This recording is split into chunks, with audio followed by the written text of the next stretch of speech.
कहानी की शुरुआत एक विशाल सुंदर उद्यान के वर्णन से होती है जो एक दानव जायंट।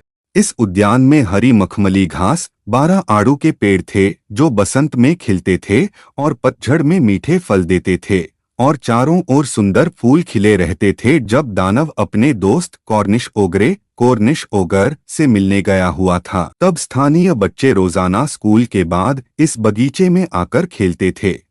वे वहां बहुत खुश रहते थे, पक्षियों का गीत सुनते थे और मौसम की सुंदरता का आनंद लेते थे। 7 साल बाद दानव वापस लौटा और बच्चों को अपने बगीचे में खेलते देख क्रोधित हो गया। वह दहाड़ा, तुम यहाँ क्या कर रहे हो?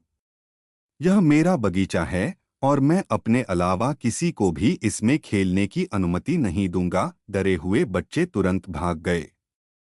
दानव ने अपनी संपत्ति को बचाने के लिए बगीचे के चारों ओर एक ऊंची भद्दी दीवार बना दी और एक तख्ती लगा दी जिस पर लिखा था, अतिक्रमण करने वालों पर मुकदमा चलाया जाएगा।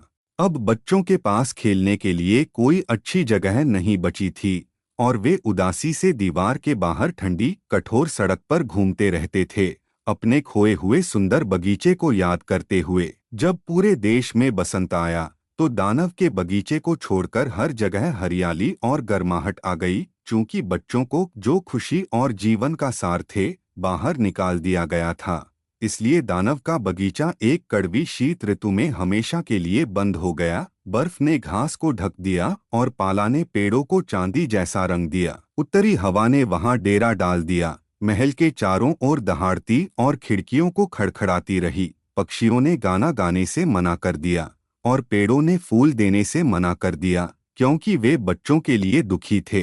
दानव अपने महल में टहलता रहा, हैरान और दुखी। वह बड़बड़ाता रहा, मैं समझ नहीं पा रहा हूँ कि बसंत आने में इतनी देर क्यों लग रही है। बसंत, गर्मी और पतझड़ सभी ने दानव के स्वार्थ के कारण उसके बगीचे में आने से मना कर दिया, जिससे वह ठंडा, अकेला और बेचैन रह गया। एक ठंडी सुबह दानव जाग रहा था, तभी उसने एक छोटा सा लिनेट पक्षी का मधुरतम गीत सुना। वह कूदकर उठा और खिड़की से बाहर देखा। उसे एक अद्भुत दृश्य दिखाई दिया। बच्चों ने दीवार में एक छोटा सा छेद ढूंढ लिया था और चुपके से अंदर आ गए थे। बगीचे के जिस भी कोने में बच्चे खड़े थे या खेल रहे थे, वहां के पेड़ तुरंत खिल उठे थे और बसंत वापस आ गया था।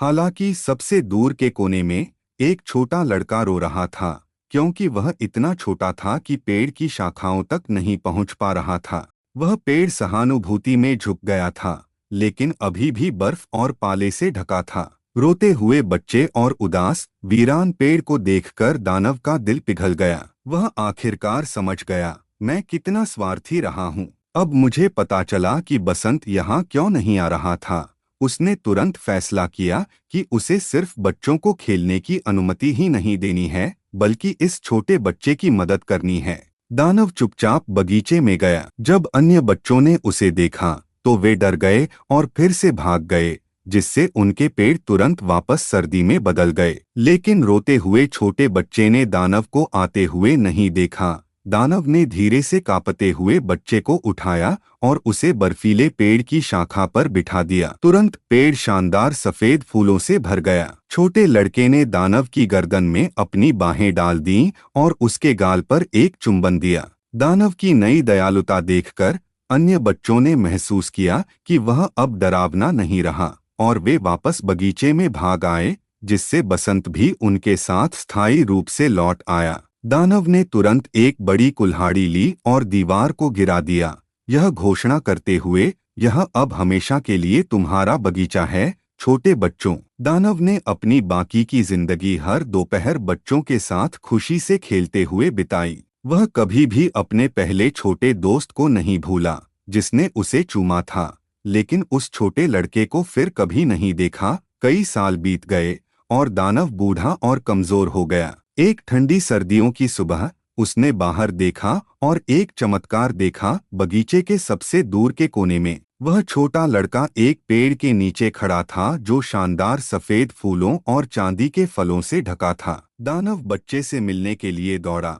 लेकिन जब वह उसके पास पहुंचा तो उसने बच्चे के हाथों और पैरों पर कील के निशान देखे। क्रोधित होकर दानव ने पूछा कि उसे किसने घायल किया, लेकिन लड़के ने मुस्कुराकर कहा, ये प्रेम के घाव हैं। दानव को एहसास हुआ कि यह कोई साधारण बच्चा नहीं, बल्कि ईसा मसीह का बाल रूप था। बच्चे ने उससे कहा, क्योंकि तुमने एक बार मुझे अपने बगीचे में खेलने दिया था, इसलिए आज तुम मेरे बगीचे में मेरे साथ चलोगे, जो कि स्वर्ग है। जब बच्चे उस दोपहर बगीचे में आए, तो उन्होंने दानव को उस पेड़ के नीचे मृत पाया, जो पूरी तरह से सफेद फूलों से ढका था।